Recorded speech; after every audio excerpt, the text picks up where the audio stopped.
in DPSCD, a lot of people told me that I would ruin my career in taking that job. School board was empowered for the first time in 2 decades. Walked into 400 teacher vacancies, $1.5 billion facility problem, very low test scores with no improvement, curriculum that was 2 to 3 grade levels below what it needed to be, multiple years of not having a fund balance or a balanced budget, 10 years, going into 10 years next year. I'll be the second longest superintendent serving in Detroit, going in year 10. 3 board chairs, 14 school board members after, still here. And, you know, I think most relevant is just last week, there's a national recovery scorecard that's released, studying school districts throughout the country, urban, rural, suburban. DPSCD is outperforming 91% of school districts in improvement in literacy and math since the pandemic. And in the top 10% in improving student attendance since the pandemic. We've gone from beginning teacher salaries at $38,000 to $55,000. Our most veteran teacher salary, $68,000 to $95,000.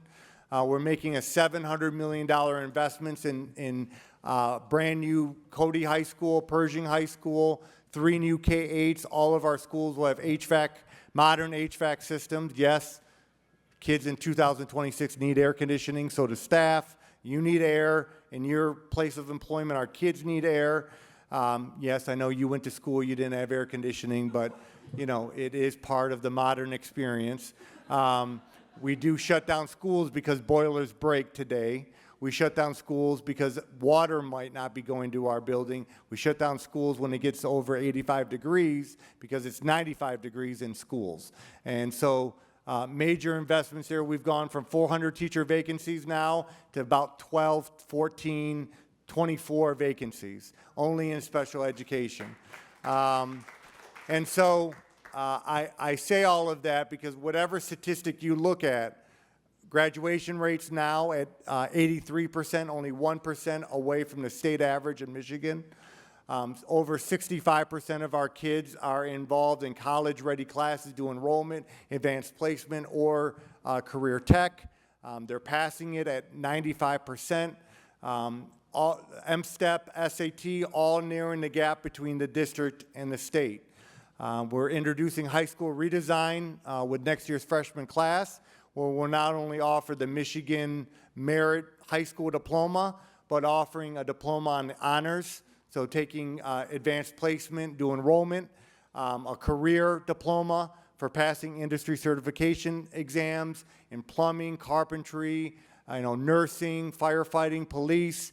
We're going to have a dual degree diploma, getting a high school degree and an associate's degree in 4 years. And then we're going to also have a lot of recognition and seals for biliteracy, community service, basically changing the high school experience so junior and senior year can be in college campuses, in the workplace with internships, and less in our high schools. The junior and senior year in America is largely irrelevant. It needs to be a springboard to college in the world of work, and DPSCD is ahead of this work statewide, which leads to my final comments, and I think the opportunity for the panel. Districts like DPSCD and others throughout Michigan are still moving forward despite what I would call a lack of coherency in the state of Michigan. We have good leaders. I'm not here to criticize Governor Whitmer or our new state superintendent, who responds to every phone call and text message I give him. The issue is not people. The issue is incoherent systems. We have a situation in Michigan where you have the governor, you have the legislature, also often divided not only by branches of government, by party, Republican and Democrat. You have a state superintendent that's not always directly connected to the governor. You have a state board that also is divided by Republicans and Democrats and not always aligned to the governor, the House, or the Senate. And that leads to a vacuum of action. It leads to a vacuum of clarity on where we go to make this state better. And so as Detroit moves forward with a single letter grade system, every school in Michigan, in DPSCD gets a letter grade, A through F, based on graduation rates, college going rates, M-STEP scores, attendance, chronic absenteeism. I talked about the high school diplomas. We have to get to a point in Michigan where we're implementing best practice across Michigan so all students can learn at a higher level. And this is the final point. And I said this in the earlier panel. Whether you're a Republican or a Democrat, whether you're in the governor's office, in the House, and the Senate, let's agree on two basic things. One, equitable funding. Why? Let's just get to equal. In Michigan, we are not funding every child equally based on the zip code they're at. Why? 18 mills, tax that every district pays, business tax. If you're under 10,000, the state makes up the difference. But if you generate more than 10,000, you keep that revenue. Birmingham, Bloomfield Hills, 20 districts around Michigan generate anywhere from 11 to 13,000 per student, and they keep every cent of that, and they can use it any way they want. That's why their facilities are nicer. That's why most veteran teachers are paid at a higher level. In 2026, why are we not talking about equal funding for every child regardless of zip code? One. Two, why are we not talking about equitable funding? More for those children that need more. It's common sense. If you're growing up in poverty, you're newly arrived immigrant child, your special needs, why are we not funding those students differently? So Democrats get that, but not all Republicans get that. Republicans get accountability. Why is not every state superintendent sweating as kids are testing to make sure that their kids did better? The average, I'm sorry to say this, the average superintendent in Michigan is not worried about how kids are doing from a performance point of view through standardized testing. I know that's going to be in newspapers. It's actually true. Why are they not nervous about it? Because there's not real accountability about it.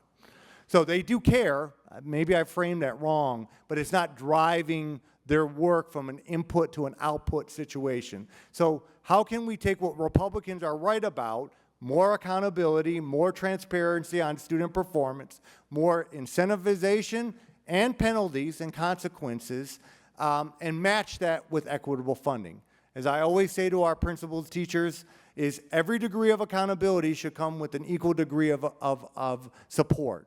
Every degree of support should come with accountability, and you create balance in reforming school systems. And that's what we're lacking in Michigan. We're continuing to continuing to be ideological and less about reality and pragmatism, and how do we blend accountability and funding in order to do better for all children throughout Michigan, whether you're up north or in Metro Detroit. And I hope that's what our panel talks about today. Thank you, everyone.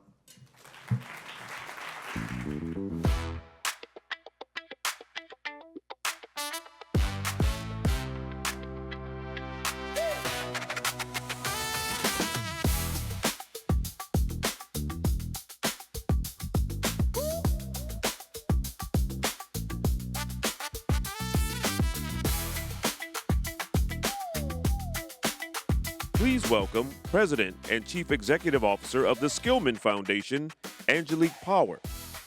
State Superintendent of Public Instruction for the State of Michigan, Glenn Maleyko. Director of the Michigan Department of Lifelong Education, Advancement and Potential, Beverly Walker-Griffea. And Senior Literacy Advisor of the Executive Office for the State of Michigan, Michelle Richard.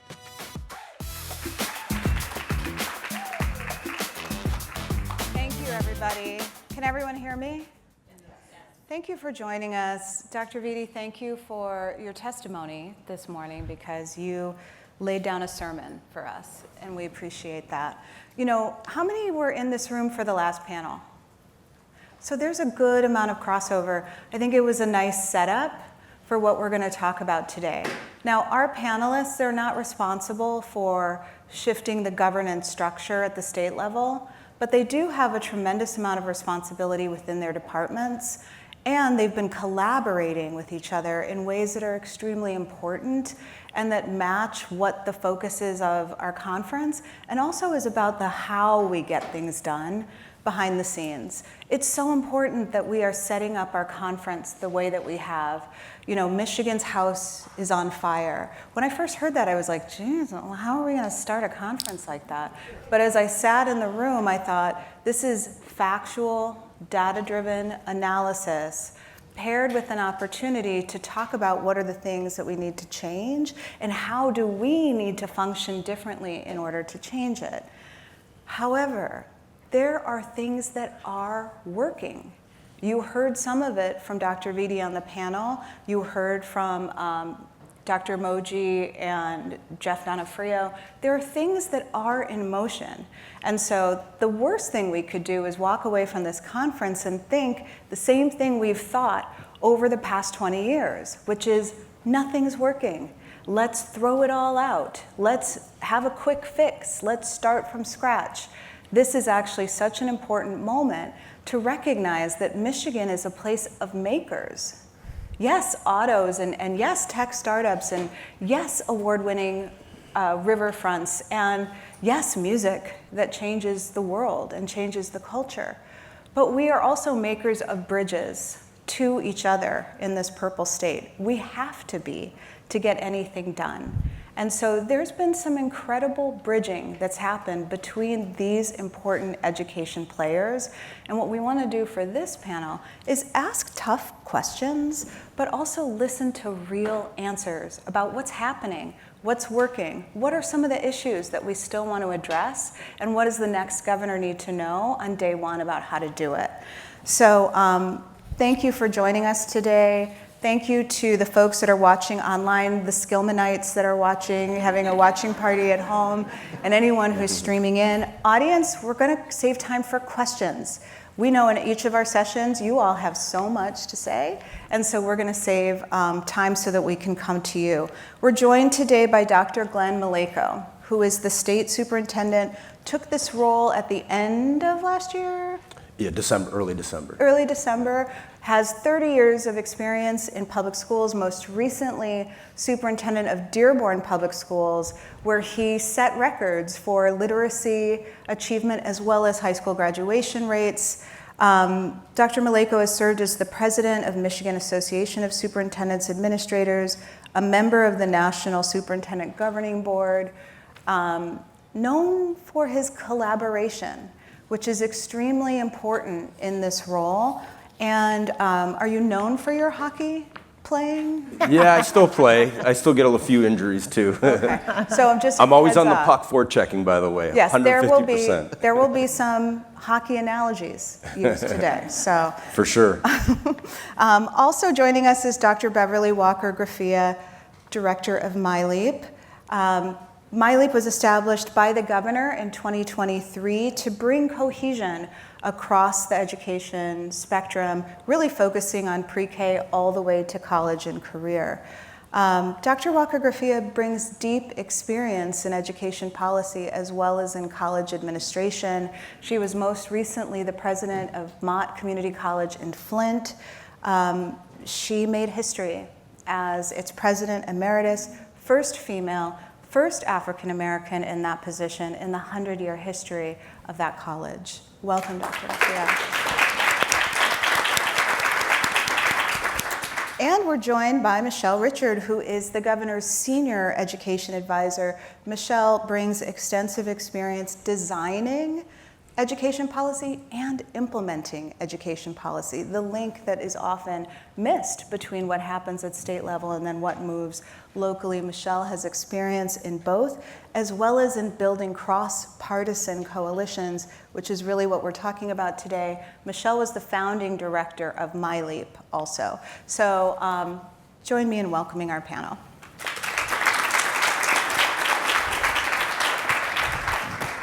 Okay, Dr. Maleyko, let's get into it. So everyone, house on fire, education, move from 16th to 44th. What would you say is the reason for where we are in terms of being 44th, and what can be done about it? So first of all, I'll just say thanks again for being here, and I really enjoyed the podcast with your students a couple months ago. It was a lot of fun, and we've had some really positive meetings. First of all, I just want to preface this is what you're going to get is a glass half full with me, always not half empty. When I was taking a lot of interviews, when I first started, I was taking multiple interviews in Lansing and Detroit, all over. And Gongwares in Lansing put out a report, and they called me Ted Lasso-esque, and I had never seen the show, so I didn't know what it was. And then I watched the show, and I'm like, oh, okay, well, maybe, maybe that's the extreme version, but that's what I believe in. I believe in working together, collaboratively, as you mentioned. I would also say that in that collaboration, we also have to recognize the strengths and where improvement is needed and accept accountability. One of the things I pride myself on, in an area of my wheelhouse, is school accountability. That's where I did my study. I looked at national NAEP data, and I correlated it with state-level accountability systems to see which systems were effective during the No Child Left Behind era. So one of the things we've got to do, first of all, is what measurements are we talking about? Are we talking about, we see Dr. Vitti, we talked about him narrowing the gap, and I think he's doing a great job in Detroit. I was his neighbor in Dearborn for many years, and it's been great partnering with him. But we have graduation rates that are now at an all-time high. Are we talking about college admission rates? Are we talking about the NAEP? Are we talking about one grade level? Or are we talking about multiple grade levels? I like to look at a multiple measures approach, and it's not an excuse to anything. We know we need to improve, but what we can do is build on the strengths and get behind. I'm very pleased, and we're working collaboratively with Dr. Walker-Griffea, with the governor, with Michelle Richard, and we're working on literacy legislation, bipartisan. I know Rep. DeBoer is here, and some of it is intercommittee, for high-quality science of reading training for all teachers. 2024, there was legislation that passed on the science of reading, and it was voluntary, and then for high quality curriculum materials. We're moving towards a mandate. I think in the state, we're local control, and it's great, and I support that. But there's also some disadvantages, which is why you need to work in collaboration with Republicans, Democrats, the governor, anybody. When I interviewed for the state, for this position, before the State Board of Education last August, I said, look, if you're going to hire me, it's going to be collaboration and it's going to be students first. We need to get behind each other. And here's my first hockey analogy. Don't body check your own team. I'm a defenseman. I'm not taking out that right winger on my team. Why would we do that? We need to work together, get behind it, and that's what we're all doing. And I appreciate Dr. Walker-Griffea and Michelle and the governor for coming out with positive recommendations. We have the governor's recommendations on literacy. We also have the House and the Senate that are supporting that. I want to talk about progress, and I'm going to say something because I feel like in this conference we're saying the things, but progress is having this panel on this stage together. Like, I've been here for 5 years. I don't think I would have seen it before.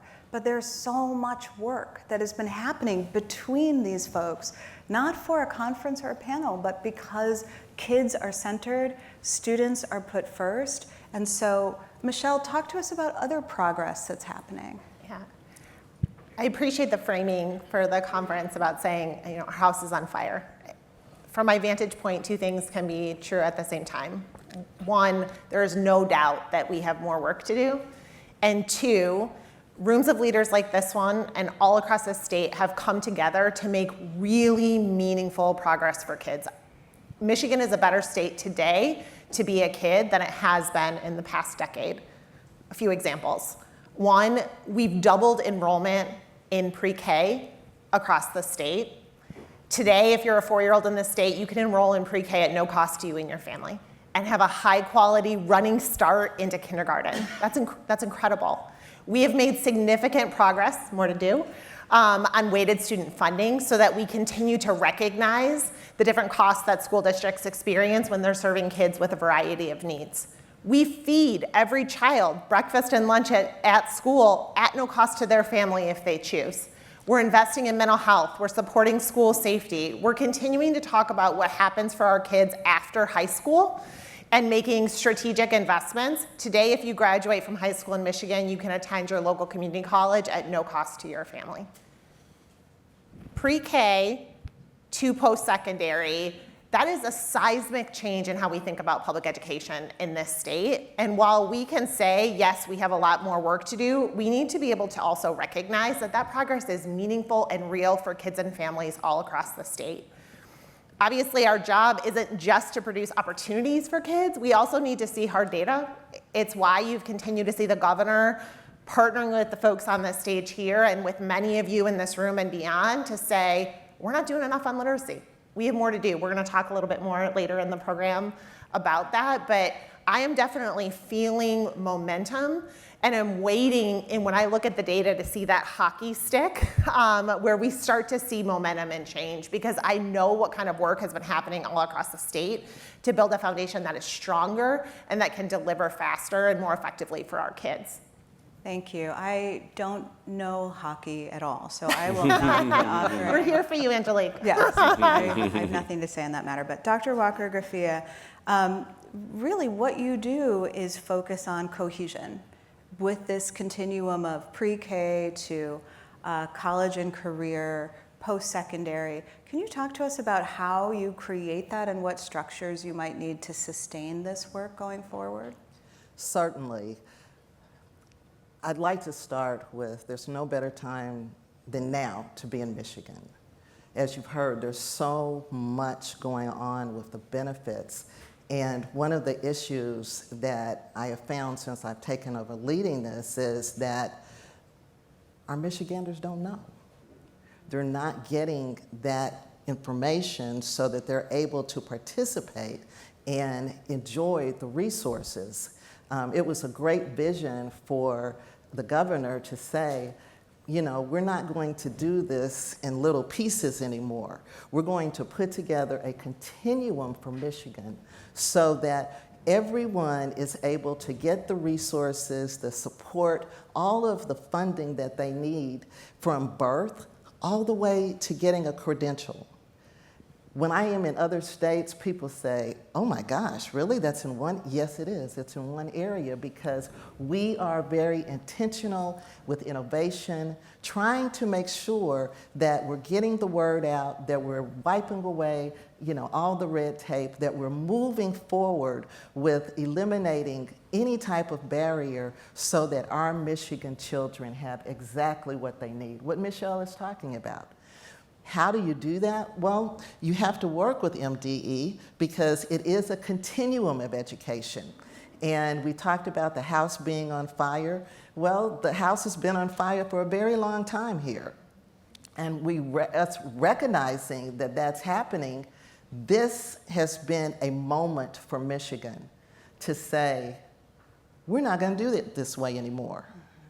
So we're going to work together with the continuum so that from birth, with the CDC scholarships, child care licensing, adding more child care, pre-K for all, out of school time, whether that means morning, after school, summer, we are ensuring that our children at very early ages are building a foundation. Dr. Maleyko talked about the literacy. We are all have our folks going through the literacy training that is necessary so that we don't lose a child. With the Early On program, for those that know, that's working with those that may have developmental delays.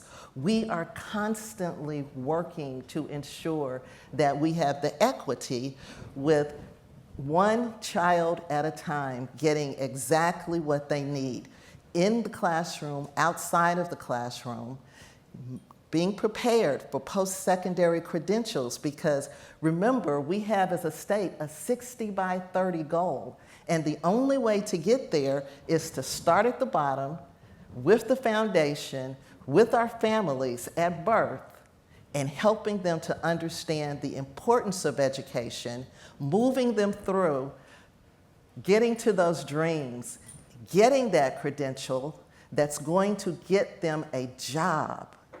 Not just any job, a job that's going to be able to support their families. And how important is that for Michigan? It's critically important. It's important for our local communities. It's important for our families. Brilliant decision to do this. And guess what? We're talking about the negative. This has not been negative at all. This has worked well. Some of you know when this first started, there was a lot of commotion behind it. Everybody's looking at me like y'all don't know. Y'all know. Y'all know, right? So what we've been able to do, working with the past superintendent and the present superintendent is ensure, he says student first, I say student success. We are both talking about the same thing, the student. Yeah. Because how that student goes is how Michigan goes. And if we're not paying attention to one student at a time, then woe for us.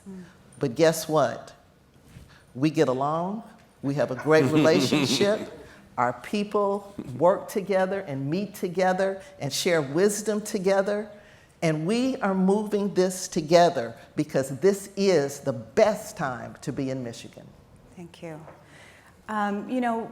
I think if you didn't know how much you all work together behind the scenes and how often you meet, you wouldn't know necessarily the cohesion until you started looking at literacy.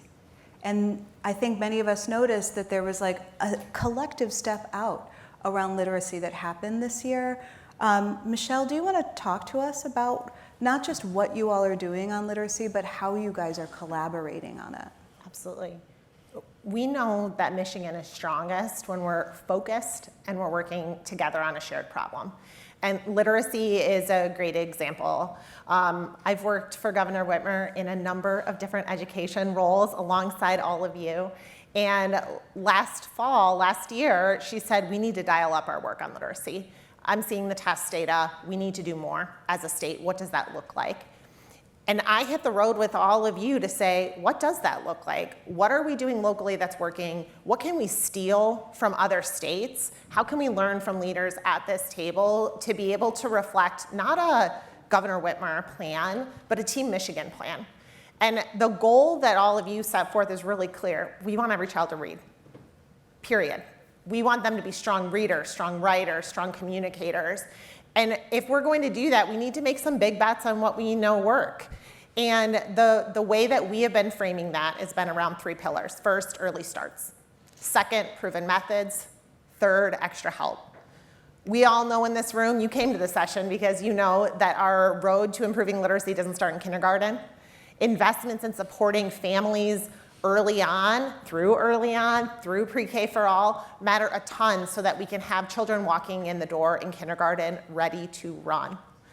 Second, we need to get more proven methods into classrooms. We know a lot more about what it looks like to have high quality literacy instruction in our classrooms, but too often the science isn't making it to our classroom educators. We deserve the best reading teachers in the country, and it's on us to train and support educators. That means more professional learning. It means stronger evidence-based curriculum, and it means coaches that work shoulder to shoulder with those educators to be able to get that work done. We know even in the best case scenario, that doesn't work for every kid. We have to be able to push in extra help, identify who needs help early, be able to connect them with extra support in their classrooms and in their communities so that we can drive this work together. If that doesn't sound like a brand new plan, good. Thankful, it's not supposed to be. It's supposed to be saying, how do we dial up work that's happening all across the state and continue to make sure that we're not delivering for a few thousand kids at a time, but we're delivering for 1.4 million kids at a time.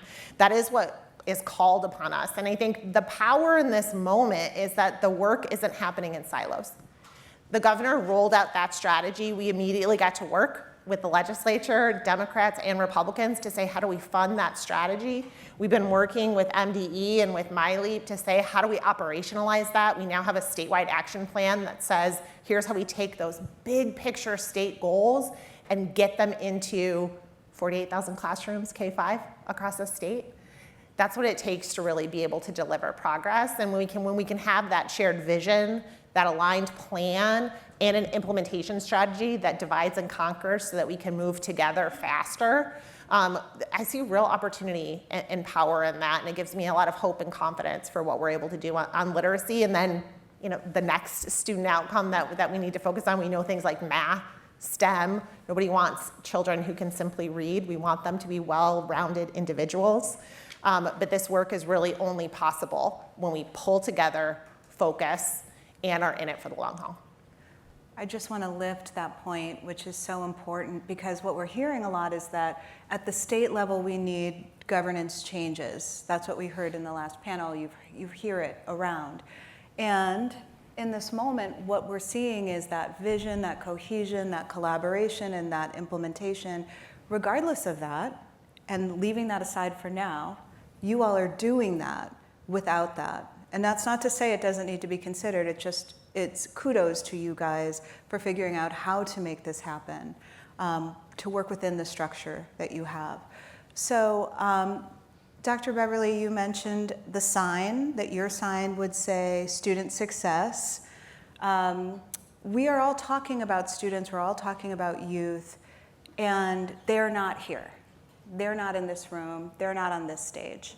And we at Skillman believe very strongly that we work with youth, not only for youth. We have youth on our board, we have youth who make grant-making decisions. Last week, they just made decisions around $300,000 worth of grants for Detroit youth development organizations.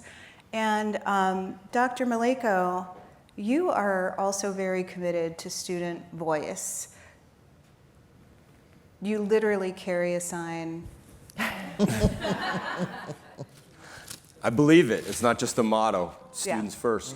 And so, some metaphorically, you have to hold it Here, open we'll because hold it someone was trying to take it. People metaphorically carry students close to their chest. You literally do. Can you tell us just an example of how you are being led by and listening to student voice? When I got hired by the state board, I pulled out the Dearborn student first, and I said, look, if I come here, I'm going to, despite the politics, Republican, Democrat, no matter what it is, I'm going to remind you that this is why we're here. In every decision, we should be thinking about the students. That includes student voice. And I was heavy involved with the Student Advisory Council in Dearborn Public Schools, and previous state superintendent, Dr. Rice, had one. So I think it's very, very important we listen to our students. They have great ideas, and that's really what gives us great hope. And so I'm going around right now. I looked at high-achieving states when I studied Massachusetts, Connecticut, Maryland, New Jersey. They were doing listening tours, and that's what I'm doing. I'm traveling all over the state to listen. That includes students. And things like what I'm seeing is that you talk about equity funding, funding for special education, funding for English language learners, funding for at-risk. It's very critical, and those states do all that. They fund at high levels, and they fund those areas. What I would say to you about students is I learned from them. In fact, Dr. Vitti, we were at your school in Detroit, and DeAndre, I remember the student. I've never had a student so interested in the intricacies of my dissertation and his. My dissertation is like 400 pages, and he wanted to know all about it. I was in Mason schools, and I had a student in 5th grade I was going to read, and she was talking to me about all the reasons why we could make improvements in the M-STEP assessment. Guess what? We're taking that information. We need to listen to our students. Years ago, when I was in Dearborn, I used to do these videos as superintendent, and probably, I prided myself on communicating with the students, and they would be like, well, we're not watching these 8 to 12-minute videos. And they're like, no, when you do it, you got to do the selfies. And they got me onto Instagram. And so we did 1-minute messages. And we got the students involved. So we need to listen. The power is with our students. That's why we're ultimately here. The students taught me how. And I also say, look, if we're going to be positive, we know that, everything that's posted on social media is true, right? I mean, we know that's nothing that's never not true. So what I always say is I'm going to promote the students and the message and the collaboration and working together. Because if we're not putting that positive message out there, someone else is, and we're not necessarily going to like it. Now, we also need to be critical and look at ourselves. Like I said, I embrace school accountability. I'm not scared of it. Let's bring it on. Let's do it. But let's get the right measures together. Right now, I'm looking at the renewal of the top 10 plan. We're kind of like the Big Ten. There's 18 teams, and it's the Big Ten. We have the top 10, and we have 8. So we want to renew it, create new enthusiasm, and bring people together. So despite the governance, we want to bring everyone together, unite, and say, why are we doing it? We're going to do it for the students if we truly believe it, and that's what I believe. And that's why I'm going around the state. I worked in Dearborn, a larger urban, suburban district. I didn't work in small rural. I know Dr. Tina Kerr's here from MASA and the support I got from the superintendent. So I've been visiting, going across the state to learn so that we can partner with everybody in the Upper Peninsula, in northern Michigan, in western side of the state, and in the Metro Detroit area. Well, you guys are going to love this because before we came up, we asked a bunch of students what they would say to you, and so we have their questions. Let's roll Carmen.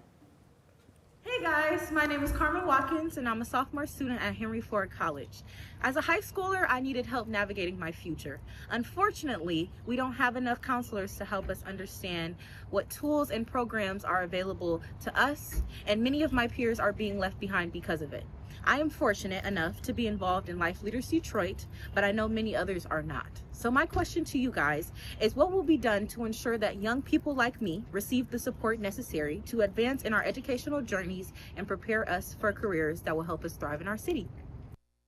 Career pathways, Dr. Walker-Griffea, let's go to you with that.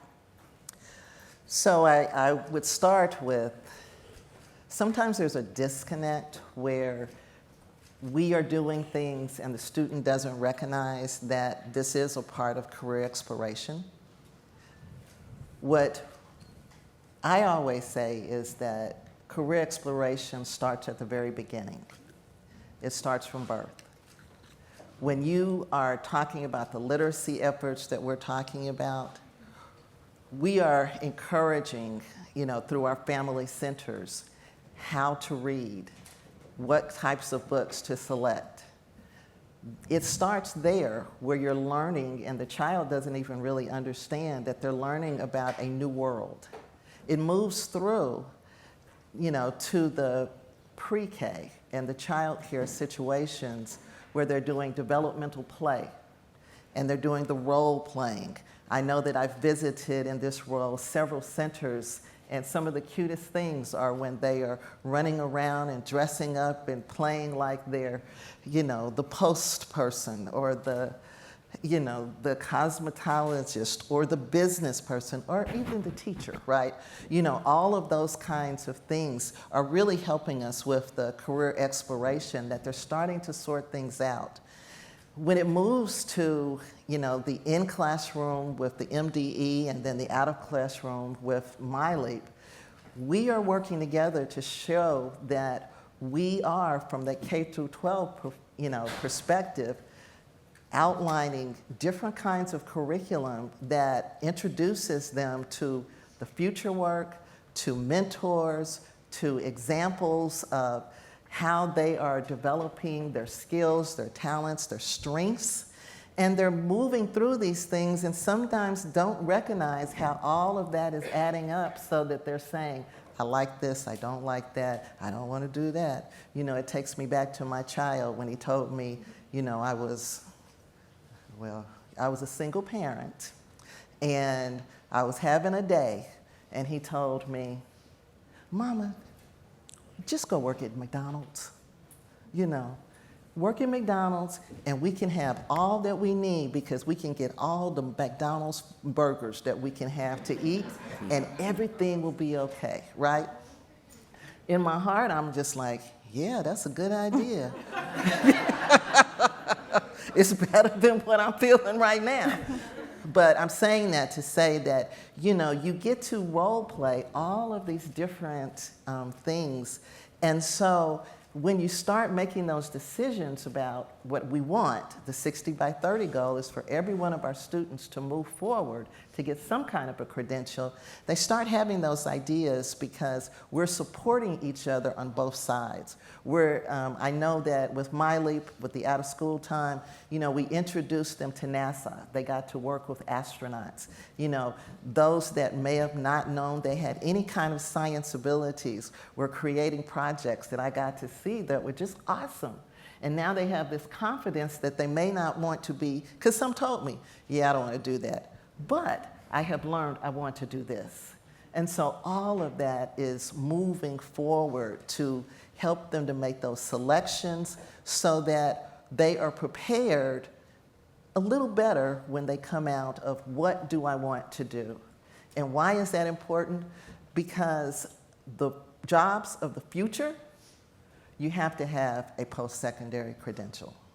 It doesn't stop at high school anymore. If you're going to make the money that our students want to make, that your children want to make, that your grandchildren and nieces and nephews, they say they don't want my job. They can make so much more and have so less if they become an influencer, right? You've heard that. I know you have, because I heard it all the time. But just having them to understand, okay, if you're going to be an influencer, what does that take? What are those skills, strengths that you're going to have to do in order to make that money that they want? Because it is all about the money now.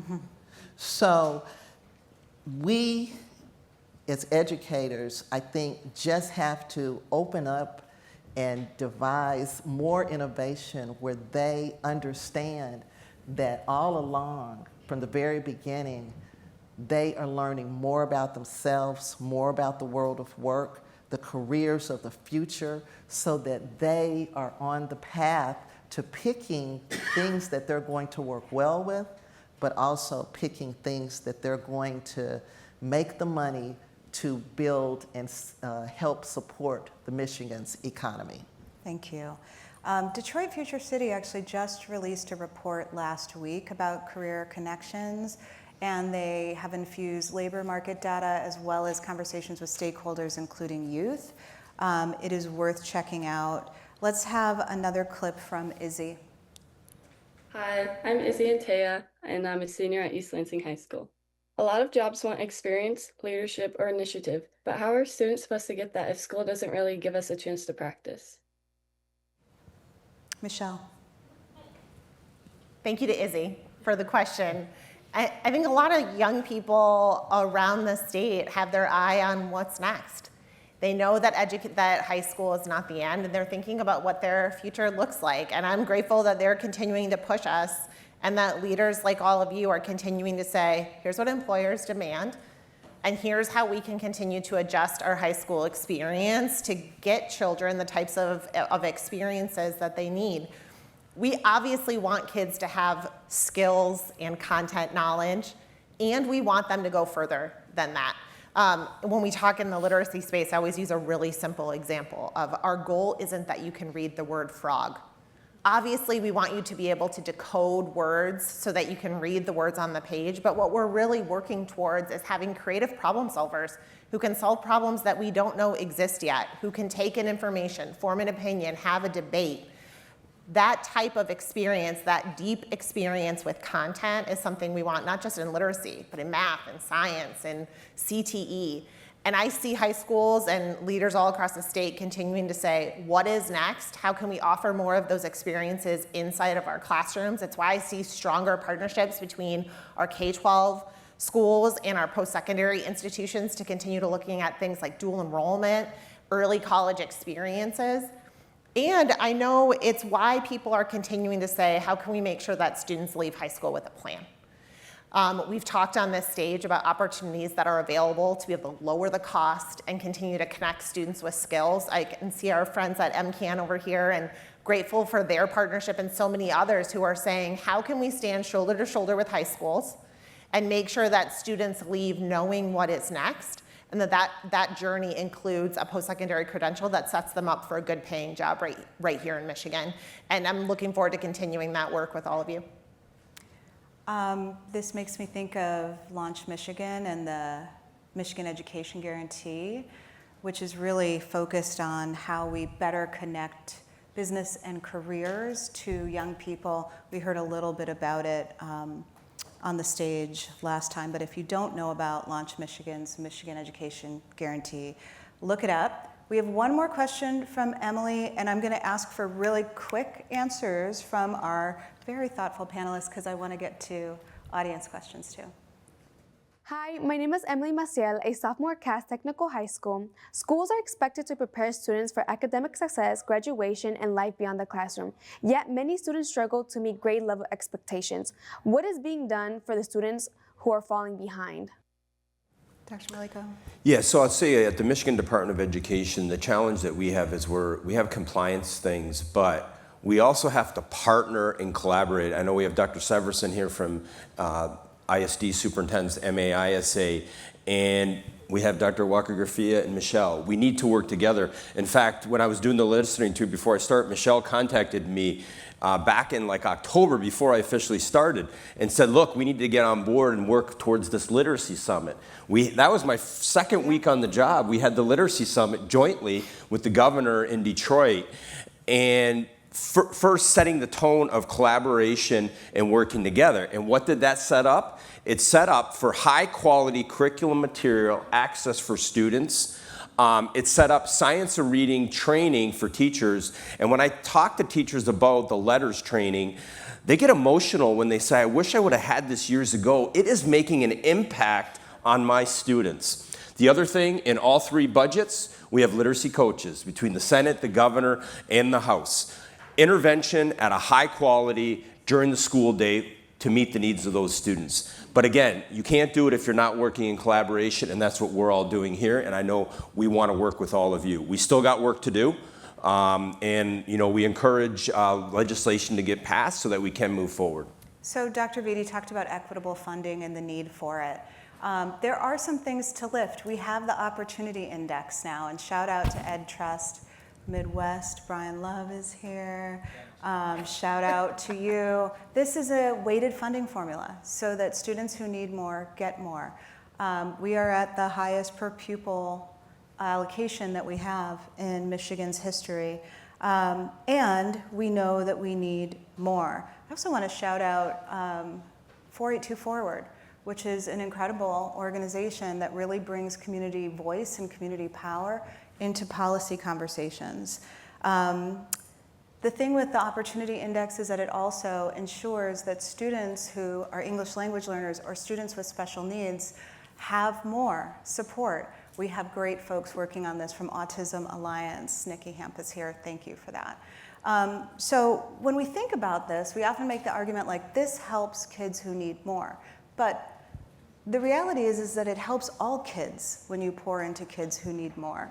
Dr. Maleyko, I'm going to ask you to tell us in 30 seconds why, or there's a penalty box that you I did it. Well, I never go in the, I never go in the penalty box, right? 30 seconds or more, like I said, other high-achieving states are doing it.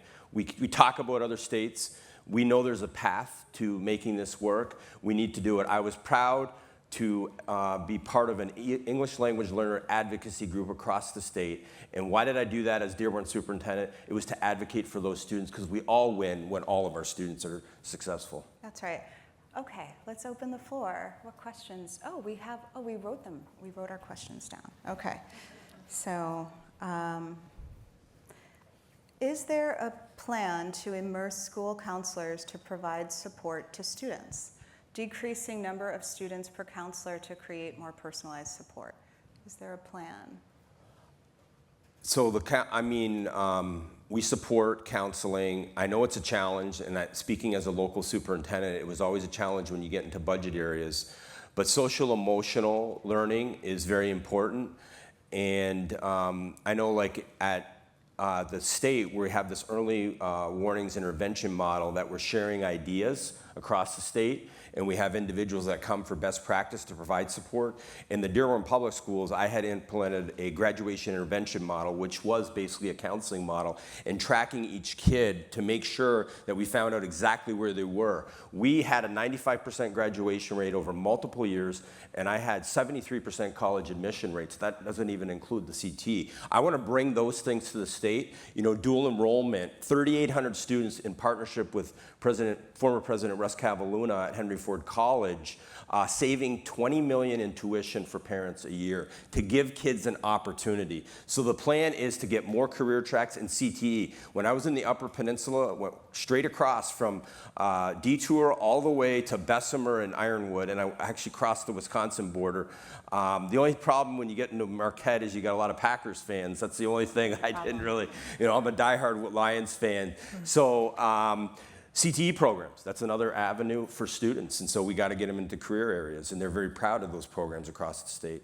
It's a good question, and I noticed in the opening framing of House on Fire, they actually showed the ratio of students to guidance counselors. This is a great question. How are we thinking about AI and how it should or could change K through 12 education? Anyone? Well, we're looking at it at the Michigan Department of Education. We actually had it in our legislative priorities. I do think we have to embrace it, but we got to use it appropriately. I started using it about 2 years ago. It's not going anywhere. It's not going away, but we have to, again, the more you put into it, the better product you get. We can't just have students that are just pumping things out and then it's doing the work for them. That's not how it works. So AI is a component. We're also looking at educational innovation on the broader scale. And we're going to be looking at that at the department, and we did put out guidance on AI from the Michigan Department. Again, because we're a local controlled state, we don't have the mandate to do it. We provide the guidance and the recommendations, and then it's up to the local districts to adopt those that they see fit in their local areas. Angelique, if I may add. Yeah. I think one of the challenges that we have to balance as Team Michigan is how do we have priorities and focus while also recognizing that our kids and our educators demand that we do everything all at once? And how do you live in a world that holds both of those things to be true at the same time? And I think that is something that we will collectively to continue to wrestle with, because whether it's AI, school counselors, the list could go on, we have to be able to create the highest quality educational experience for kids that we possibly can and find a way to make that possible for mere mortals. And that is a balancing act that we are going to have to collectively do, that our superintendents, our educators are leading every single day, and that I think we will have to continue to name as a team that tries to prioritize and focus, but also get everything done. How many in this room are personally using AI? Majority. How many of you are using it in a codified way at work? Maybe half. We have, okay, thank you. Aviation is important. And can the Detroit Promise funds be used for flight? Who asked this question? Can you say what the question is? I'm sorry, I'm having a hard time. The pathway to becoming an airline pilot is very expensive. Flight lab fees are the most expensive for matriculating through college doing an aviation curriculum. Our students, from poor neighborhoods can't afford that and therefore are out of the process. So if the Detroit Promise funds could be used for flight lab fees, we at the Tuskegee Airmen Museum could produce many more pilots than we currently are. Thank you. Tuskegee Airmen Museum, if you're not aware of it, you should be aware of it. Thank you for your question. To repeat, it's really about these paths into aviation, that these are sure paths, these are smart ways to go, these are fantastic careers that pay well, and yet it's expensive to get the credentialed for it. Did I recap that right?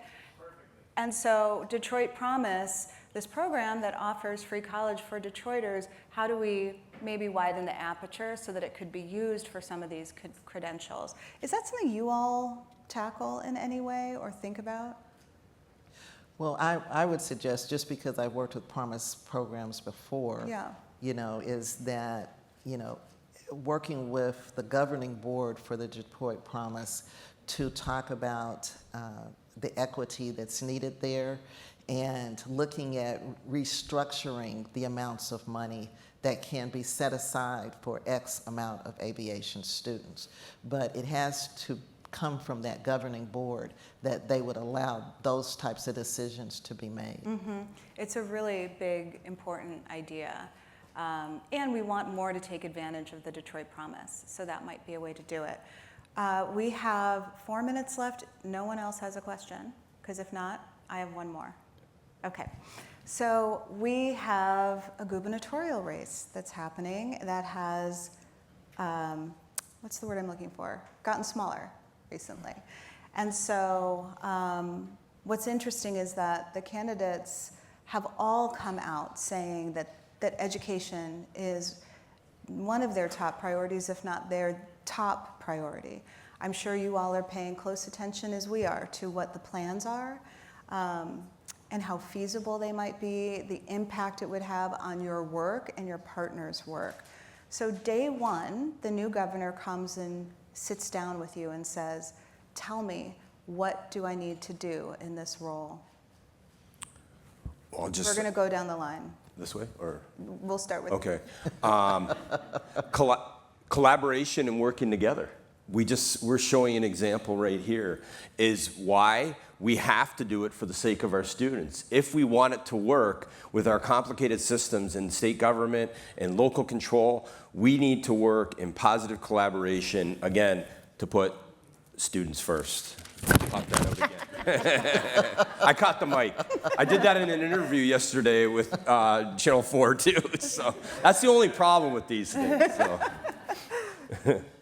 I think for me, I would talk about the continuum and the necessity of the continuum and how it's working, because it offers Michiganders to have intentionality with each part of the development process of our students, our children, so that they are moving in a way together and that we're not going back to a hodgepodge of this is there, that's there, and really nobody has any idea of what the vision is and where it's going. The continuum with the goal set that we need at least 60, not 60, at least 60%, of our residents to have a credential is critically important. And working together with the innovation, the flexibility for career options, all of that, it all goes together, but it can only do that if you have everybody playing their part in their roles, working together, leading to that one goal for that one student. Yeah. Michelle. Don't pull out a fresh sheet of paper. Take out our pencil, sharpen it. We can't throw out the progress that we're making together as a team. Our kids don't have time for that. We need to be able to say, where do we turn our dials up? Where do we make adjustments? How do we learn more quickly what's working for kids, for educators, for communities, and make adjustments? But we can't throw it out. Policy moves because people move it. And so shout out to all of the youth and the educators and the organizers and the educators. Did I say educators already? Well, We're say saying again, twice. to the educators and to the families, to the after-school providers that work so hard on policy too. We do these conversations because you do the work that you do every day. And so thank you for what you've done. I'm also going to end with a commercial. If you enjoyed this conversation, we have a radio show with WJR called Our State of Education. Some of you have been on it. More of you will be invited. And it is a podcast. We just won a broadcast award, actually, which will be announced. Yeah. So please continue the conversation around education and pushing for what needs to change and recognizing what works. Thank you for joining us. Thank you all.